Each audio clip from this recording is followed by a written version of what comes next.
Well, hello again and welcome to our reading of Iliad 1, and we're up to, I think, line 304. This is just after the argument between Agamemnon and Achilles. So hose, I probably thus here, toe is a nominative dual, and we get a dual participle and a dual verb. This is from anhistemi, to stand up. The alpha's been dropped here for the sake of meter.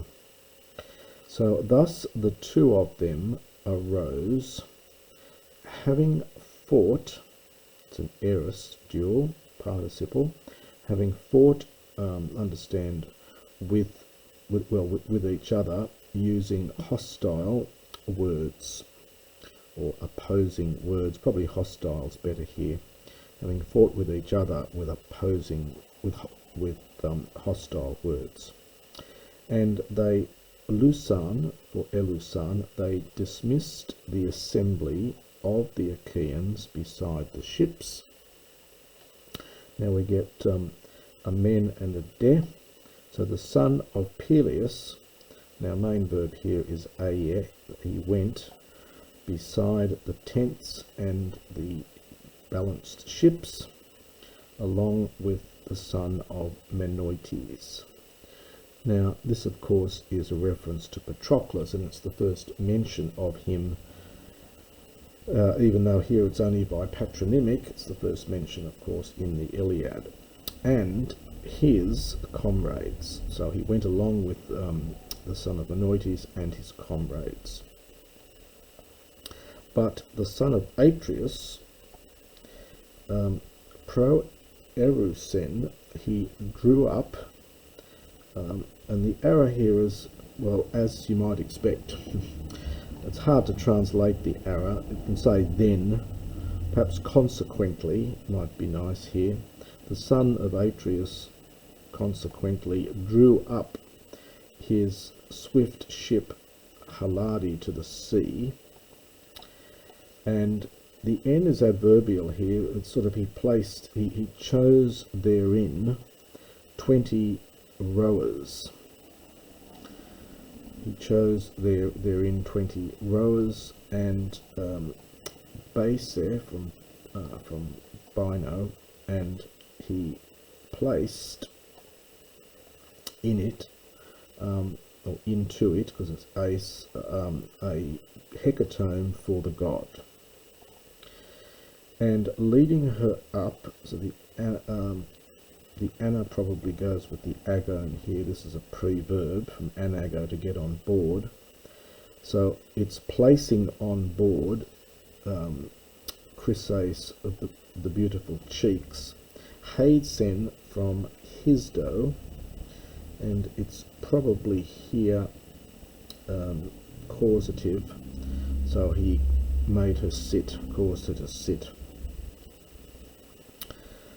And within, or on it, that is on the ship, thoughtful, crafty Odysseus went as Archos, as leader, on it, that is on the ship.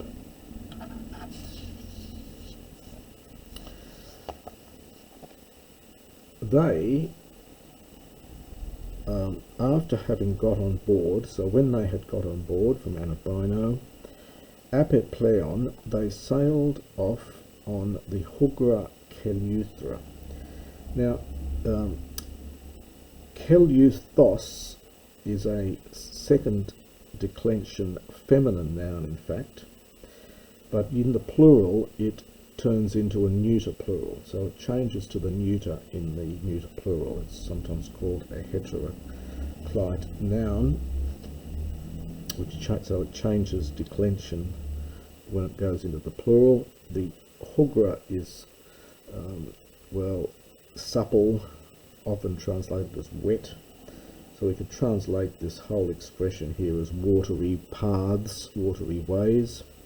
So when they had got on board, they sailed on the watery ways, and the son of Atreus, Anogen, from Anoga, bid the host, that is all the men, to apoluminesthai, to cleanse themselves, because they've been fighting, they're covered with gore and blood and dirt, probably haven't bathed for a while, and if you're about to propitiate the god, then you need to be in a clean state to do that. So he bid them to cleanse themselves, and they they cleansed themselves, and they cast the lumata, well, the pollution, probably here something like dirty water or filth.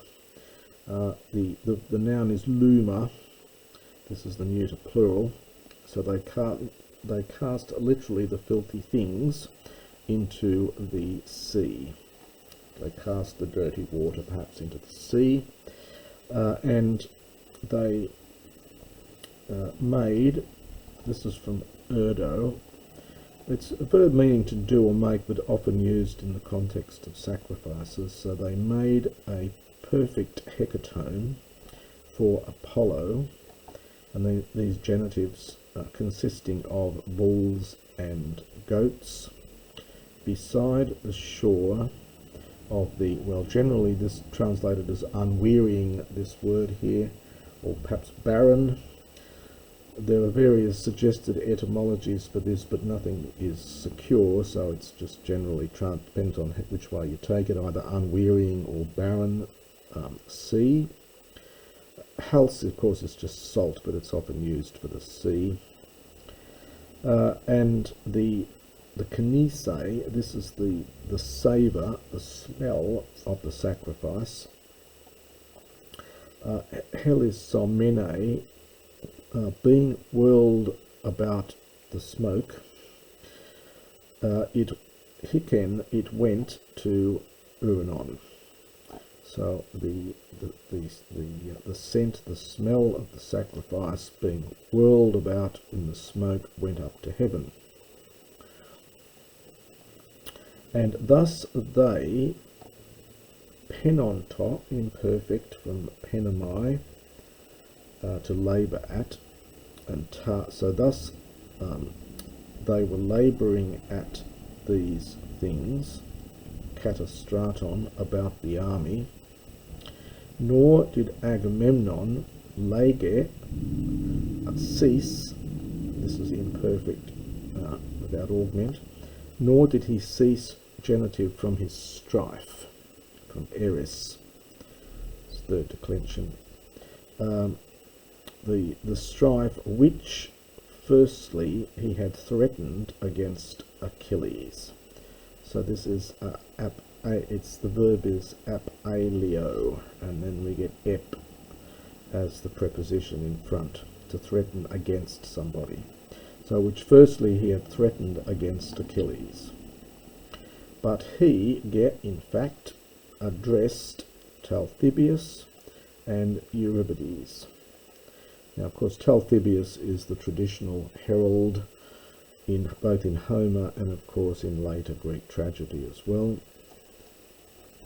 So he sends these two, he addresses these two, and then to is the here nominative dual.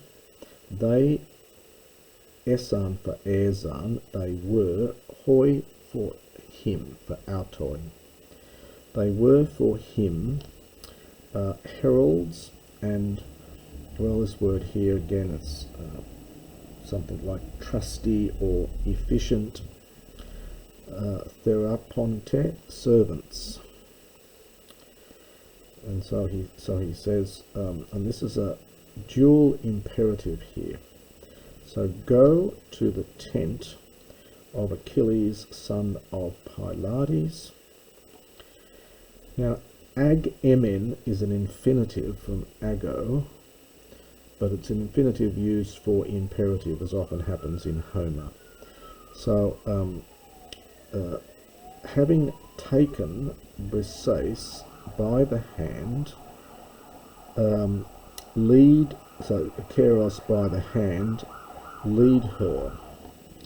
But if he will not give, so if he would not give her, I myself would take her, having come with more men.